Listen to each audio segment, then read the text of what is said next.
Okey, tengok pada soalan yang cikgu paparkan. Okey, yang ini bahagian A ya, 50 markah. Jawab mana-mana 5 soalan pada bahagian ini. Okey, awak hanya perlu menjawab 5 sahaja. Kita tengok pada soalan yang pertama. Okey, kenapakah keuntungan penting kepada sesebuah perniagaan 5 markah? Okey, yang ini 5 markah ni maknanya awak terus bagi huraian sebanyak 5. Okey, sentiasa ingat dalam kepala awak, okey 5 markah awak kena bagi, ada 5 perkara lah awak kena bagi. Tengoklah sama ada soalan tu dia akan minta fakta ke, dia minta fakta huraian atau fakta huraian contoh. Kalau di sini, mengapakah keuntungan tu dia nak 5 fakta. Jadi awak boleh berilah, okey awak. Kalau macam contoh tak ingat fakta dalam buku teks. Okey, kebanyakan soalan perniagaan ni awak boleh fikir logik sebenarnya. Okey, kenapa sesebuah perniagaan tu nak untung? Why? Okey, kenapa awak berniaga? Kenapa awak nak untung tu? Okey, pertama sebab dia boleh ukur tahap prestasi perniagaan. Okey, bila you dapat banyak untung, maknanya your business is good. Itu satu huraian. Kemudian sebagai petunjuk kecekapan perniagaan. Okey, dapat 2 markah. Menentukan hala tuju perniagaan. Okey, 3 markah. Melambangkan imej yang baik. Okey, bila you punya bisnes bagus, maknanya imej perniagaan awak baguslah. Okey, last sekali untuk dapatkan 5 markah, awak boleh kata pentingnya sebab dia mampu untuk mengembangkan dia punya perniagaan. Cukup 5 markah di situ. Okey, kalau tambahan lain awak boleh cakap, mungkin yang atas-atas tadi awak tak apa-apa ingat. Okey, sebagai sumber pendapatan usahawan pun boleh. Kemudian untuk menarik pelaburan baharu, okey juga, boleh diterima. Okey, masih dalam skema.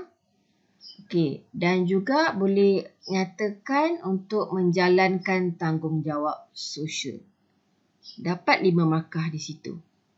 Okey, saya explain dengan terang, dengan mudah, dengan perlahan. Jadi awak boleh salinlah. Okey, tengok dekat mana bahagian huraian, kenapa dapat 5 markah di situ. Okey, tengok bahagian 1B. Okey, berkaitan dengan bentuk pemilikan perniagaan. Okey, bila dapat soalan macam ni, tolong highlightkan. Okey, dekat sini, awak highlightkan dulu bentuk pemilikan perniagaan. So, dalam kepala awak dah ready. Okey, bentuk kita ada apa? Kita ada tunggal, kita ada perkongsian, syarikat, koperasi. Okey, dalam mind awak dah ready dah. Kemudian soalan ni di sini, dia bagi simulasi. Alia merupakan seorang penjual nasi lemak di kawasan perumahan Permata. Menguruskan perniagaan secara bersendirian. Okey, highlightkan perkataan bersendirian tu. Kemudian masa operasi bermula dari 7 pagi hingga jualannya habis. Maknanya dia buka dan tutup sesuka hati. Okey. Kemudian kebanyakan pelanggannya terdiri daripada penduduk kawasan tersebut. Okey, daripada cerita ni, soalannya, apakah pemilikan perniagaan tersebut 1 markah? Awak terus jawab dia adalah perniagaan di atas ialah milikan tunggal. Okey, mesti sebut milikan tunggal sebab kat situ dah cakap Alia jual nasi lemak sendirian. Kemudian waktu operasi pun terpulang kepada dia. Jadi itu ciri-ciri tunggal. Jadi jelaskan kelebihan milikan perniagaan 1B. Okey, apa yang bagusnya milikan tunggal ni? Okey, perlu diingatkan jika ada simulasi, ada cerita yang diberi dalam soalan, tolong letak cerita tu dalam awak punya jawapan. Okey, dekat sini 4 markah, dia cerita tentang Alia jual nasi lemak kan. Jadi kelebihan milikan perniagaan Alia ialah, okey, Alia tu awak dah masukkan. Okey, 1. Kos operasi yang rendah. 1 markah. Pengurusan perniagaan mudah. Okey, 2 markah. Okey, fleksibel dari segi masa operasi. Ataupun awak boleh je guna ayat awak sendiri. Boleh buka dan tutup perniagaan mengikut kehendak sendiri. Pun diterima. Okey. mudah untuk membuat keputusan. Okey, dekat sini 4 markah. Saya dah bagi berapa tadi?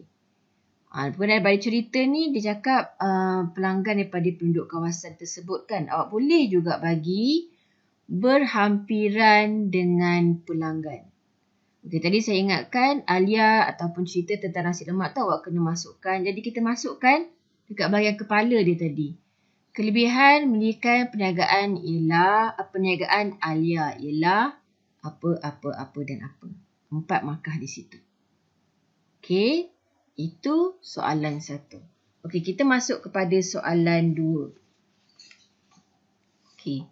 Jelaskan peranan PBT dalam perniagaan. Okey, bila soalan PBT ni, okey, dalam kepala awak ingat kalau kita berada di Ipoh. Di Ipoh ada Dewan Bandaraya Ipoh. Dia terpulang di mana-mana. Okey. Pihak berkuasa tempatan ni yang ada bandaran-bandaran tu. Jadi awak ingatlah, okey, kalau dekat Johor ataupun dekat Melaka, apa yang peranan pihak berkuasa ni buat? Dia sama saja peranan walaupun berada di negeri yang lain. Okey, dekat sini 6 markah. Jadi satu jawapan dia adalah menyediakan kemudahan infrastruktur perniagaan. Okey, awak salin dulu. Peranan PBT dalam perniagaan ialah menyediakan kemudahan infrastruktur perniagaan, 1 markah. Mewujudkan pusat perniagaan ataupun tapak perniagaan, 2 markah. Mewujudkan undang-undang kecil perniagaan. Okey, 3 markah. Mengeluarkan lesen perniagaan, 4 markah. Mengatur jualan awam. Okey, awak boleh bagi contohnya pasar malam di kawasan perumahan, pasar awam, pasar tani, bazar Ramadan. Contoh perlu diingatkan walaupun awak bagi 4 contoh, 3 contoh markah tetap 1. Jadi tadi ada huraian dah bagi, kemudian awak bagi contoh tadi. Okey, cukup untuk dapat 6 markah. Kita tengok soalan seterusnya. Okey, maklumat berikut berkaitan dengan objektif perniagaan syarikat alam. Okey, ada cerita kan. Jadi dalam first awak ingat, masukkan cerita tu dalam jawapan awak. Terangkan ciri objektif perniagaan tersebut, 4 markah. Okey,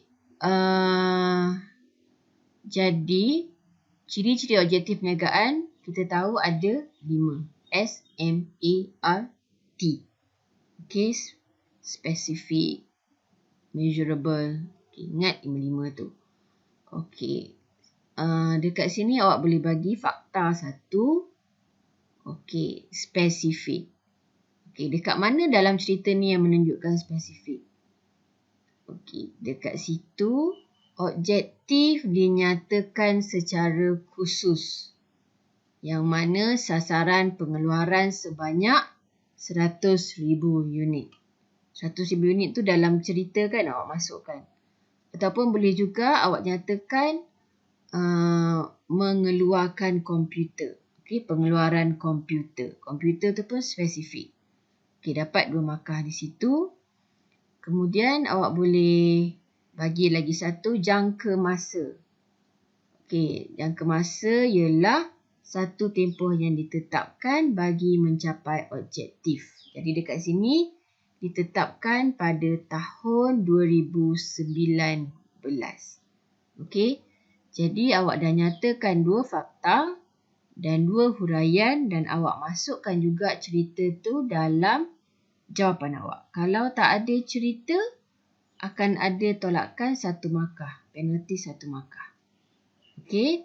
Jadi saya stop di sini dulu. Nanti kita akan sambung untuk soalan seterusnya. Okey, Assalamualaikum.